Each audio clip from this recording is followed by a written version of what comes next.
Assalamualaikum warahmatullahi wabarakatuh. Apa kabar semuanya? Semoga dalam kondisi sehat walafiat. Kembali lagi bersama saya, Ibu Zuro dari SMP Negeri 26 Kota Tangerang. Hari ini kita akan belajar pendidikan agama Islam dan budi pekerti.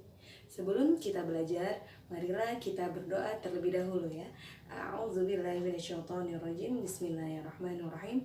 Raditu billahi rabba wa bil islami dina wa bi Muhammadin nabiyya wa rasulah. Rabbi zidni ilma warzuqni fahma. Amin ya rabbal alamin. Marilah kita belajar bersama-sama. Yuk. Anak-anak, kita masuk di bab 7 ya. Kita lanjutkan materi hari ini. Ingin meneladani ketaatan malaikat-malaikat Allah Subhanahu wa taala. Tujuan pembelajaran hari ini yang pertama, setelah belajar materi ini, siswa dapat menjelaskan tugas-tugas malaikat. Yang kedua, siswa dapat menunjukkan contoh perilaku beriman kepada malaikat. Yang ketiga, siswa dapat menyebutkan hikmah beriman kepada malaikat. Nah, di sini ada nama-nama malaikat beserta tugas-tugasnya. Ada malaikat Jibril, bertugas menyampaikan wahyu kepada nabi dan rasul. Nama lain malaikat Jibril yakni ada Ruh Al-Qudus atau Ar-Ruh Al-Amin atau juga disebut Namus. Yang kedua, malaikat Mikail bertugas mengatur kesejahteraan makhluk seperti mengatur awan, menurunkan hujan, melepaskan angin, dan membagi-bagikan rezeki. Selanjutnya ada malaikat Israfil, bertugas meniup trompet sangkakala saat dimulainya kiamat hingga saat hari berbangkit di padang mahsyar. Lalu selanjutnya malaikat Izrail, tugasnya mencabut nyawa seluruh makhluk hidup baik manusia, jin, iblis, syaitan, bahkan malaikat apabila telah ditentukan waktunya. Yang selanjutnya ada malaikat Mungkar, tugasnya bertanya di dalam kubur.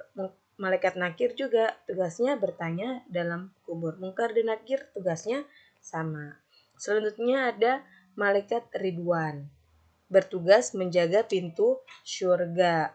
Lalu ada malaikat Malik, tugasnya menjaga pintu neraka.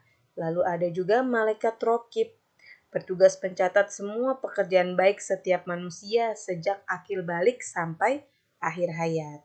Lalu selanjutnya ada malaikat Atid, tugasnya mencatat segala perlakuan buruk manusia, sama dari mulai balik sampai akhir hayat. Yang selanjutnya ada perilaku beriman kepada malaikat Allah. Iman kepada malaikat Jibril. Ketika kita beriman kepada adanya malaikat Jibril, maka contoh perilaku kita adalah berusaha mencari dan memohon hidayah kepada Allah. Lalu kita bersyukur dengan cara banyak berbagi ilmu. Yang kedua, ketika kita percaya pada iman kepada malaikat Mikail, maka contoh perilakunya berusaha secara maksimal untuk mencari rezeki yang baik dan halal. Yang ketiga, iman kepada malaikat Israfil, yakni contoh perilakunya selalu memohon kepada Allah agar diselamatkan dalam menghadapi musibah dan huru-hara dunia maupun saat terjadinya hari kiamat. Nah, saat ini kita sedang mengalami pandemi, maka kita harus banyak berdoa agar kita diselamatkan dari segala macam penyakit dan virus. Amin ya rabbal alamin. Selanjutnya yakni iman kepada malaikat Izrail. Contoh perilakunya berusaha mempersiapkan diri untuk menghadapi kematian. Juga selalu berdoa agar terhindar dari siksaan sakaratul maut. Yang selanjutnya iman kepada malaikat Mungkar Nakir. Contoh perilakunya selalu memohon kepada Allah agar dilapangkan di alam kubur dan diringankan siksa kuburnya. Selanjutnya iman kepada malaikat Rokib. Contoh perilakunya selalu memiliki niat baik dalam segala hal, baik ucapan ataupun perbuatan.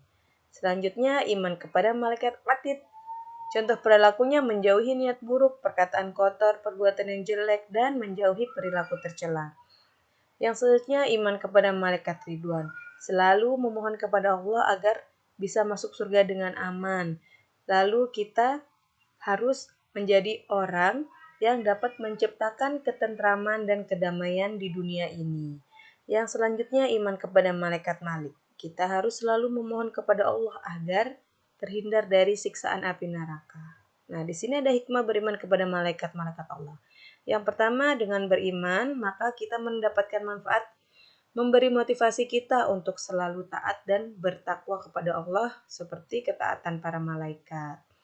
Lalu, malaikat mengawasi perkataan dan perbuatan kita. Selanjutnya, memberi rasa optimis untuk selalu berusaha karena Allah akan memberi ilmu melalui malaikat Jibril dan memberi rezeki melalui malaikat Mikail.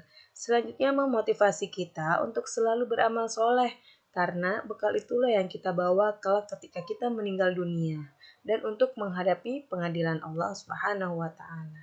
Baik anak-anak, sampai sini ada pertanyaan?